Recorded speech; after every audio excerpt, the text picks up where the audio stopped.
Welcome back na naman dito sa ating YouTube channel. For today's video, pakita natin yung ating fully custom na DE64W Smiley Edition. So check natin mga kol, then tapusin natin yung video para malaman natin kung magkano ang presyo sa ating unit.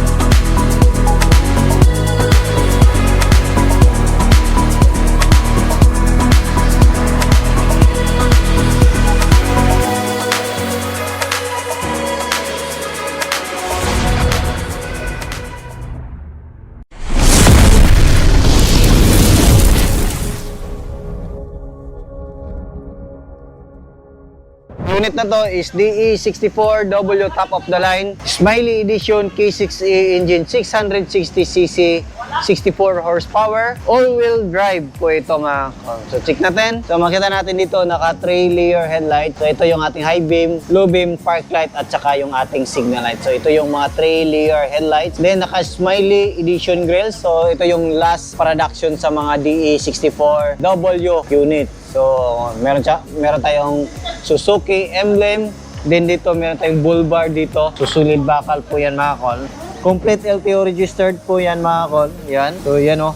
Yan po yung mukha ng Smiley Edition. So, fully tinted po ito mga kol. Yung kulay nito is red and black. Two-tone. So, yung itaas is black. Then yung ibaba is kulay red. So, gusto din ng customer na lagyan ng design dyan na kulay black. Makita natin, yan o. So, nilagyan natin ng fender base sa request ng ating customer. Then dito, meron tayong 14 inches mud terrain tire. Ayan. So, yan po yung design ng ating mag wheel. So, Wislick po yung brand ng ating gulong. Ayan. Then dito, meron tayong accessories na nilagay. Signal light and park light. Then dito sa side mirror natin, meron din siyang repeater na ilaw dito. Ayan o. So, dito, meron tayong stainless na window trim. Then dito, makita natin, meron tayong chrome na door handle. Ayan o.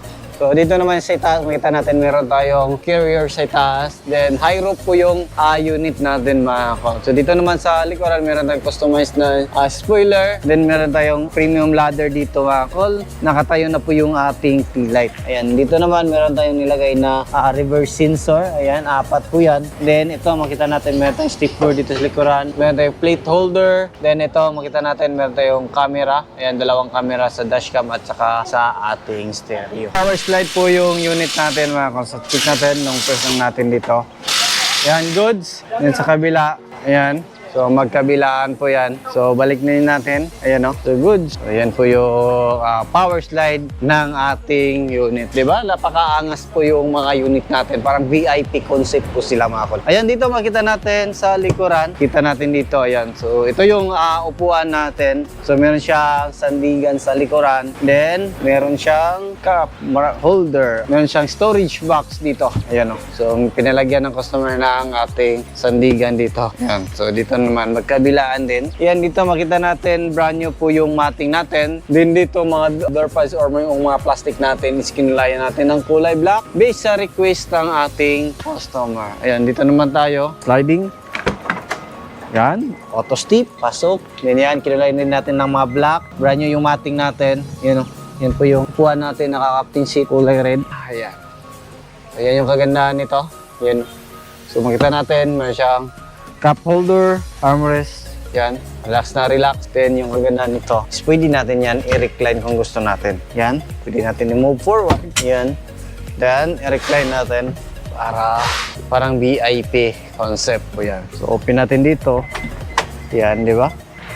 So goods na goods yung ating unit. So sa itaas naman natin mga kol is naka-VIP ceiling po tayo. Based sa request ng ating customer, yung ilaw functional. Then makita natin, meron tayong mini fan. Ayan, sa button type po yung VIP natin. So ito yung view natin pag dito tayo sa likuran o upo. So yun. So meron din tayong mga lagayan dito. Close natin to.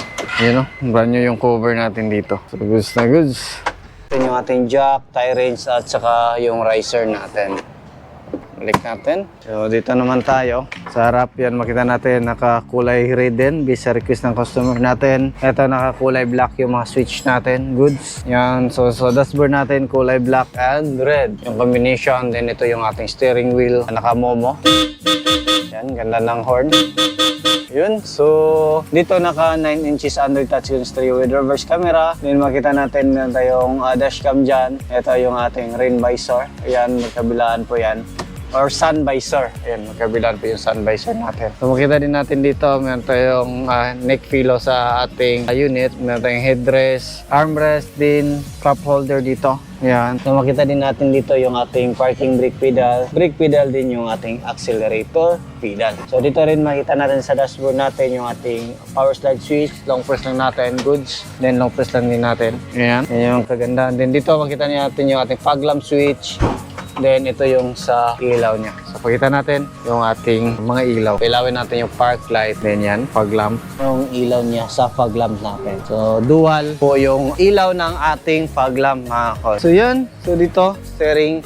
Yan, quick release. So, check natin pag paano yung quick release. Yun, no? So, quick release po yung steering wheel natin, mga kol. Yun. So, ayan po yung steering wheel natin. Meron tayong digital temperature gauge dito. Ayan, Conway yung brand. So, yun. So, start natin. So, ayan, makita natin ang ganda ng setup natin. Pero yung mga ganito is hindi ko po advisable yung ganitong kulay kasi pag matanggal yung pintura, pangit na po tingnan. So, mas maganda na kung back to original po yung kulay ng ating mga door pads para kung ano yung matanggal na pintura is pabalik kasi plastic kasi ito eh. Ayan, ito meron din tayong lagayin dito. Ayan. So, glove box. Yan, goods. So, check natin yung makina natin. Yan, brand new na din yung seat cover natin or yung ating mating. So, ito yung makina natin. Yung makina natin is K6A engine, 660cc, 64 horsepower. Meron na itong maximum torque na 103 Nm at 3,500 RPM.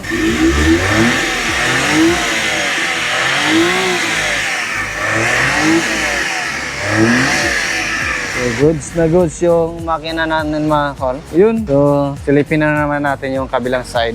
Naka-carbon loady po yung ating air cleaner. So, yan. So, yan po yung air cleaner natin. Throttle body. Then, ito yung oil gauge natin. Ayan, napakaganda pa ng oil kasi brand new po yung oil natin na nilagay dito. Yung ating alternator, aircon compressor, din yung ating main fuse box, you know?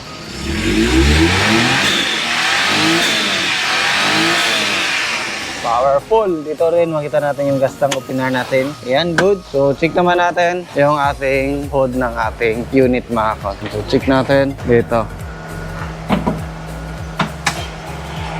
So, makita natin dito yung ating windshield washer reservoir, radiator cap, brand new, din yung ating coolant reservoir. So, ayan po yung ating coolant reservoir. Din dito makita natin yung ating brake fluid reservoir. So, yan po yung setup ng ating unit na fully custom lift up po yung unit natin ng 2 inches. Standard natin na lift up, mga kol, din 14 inches mag wheels, mud terrain tire, meron tayong ladder, din yung ating top load carrier, front and rear bumper, mga fog lamp customized, din yung mga ibang accessories. So, yung presyo is umabot po siya ng 475,000 po yan, mga kol, all in. Pero yung basic setup nito is nasa 330,000 lang. Running condition na po yan, mga kol. Pero tataas po yung presyo niyan, depende po sa request na accessories sa inyong unit. So, yan lang siguro yung ating vlog for today. Maraming salamat po sa inyong patuloy na pagsubaybay. Sa bago lang sa ating channel, don't forget to like, share, and subscribe. Then click na rin yung ating notification bell para updated kayo sa ating mga next video uploads kagad. Ingat mga kol and bye-bye. God bless po sa ating lahat.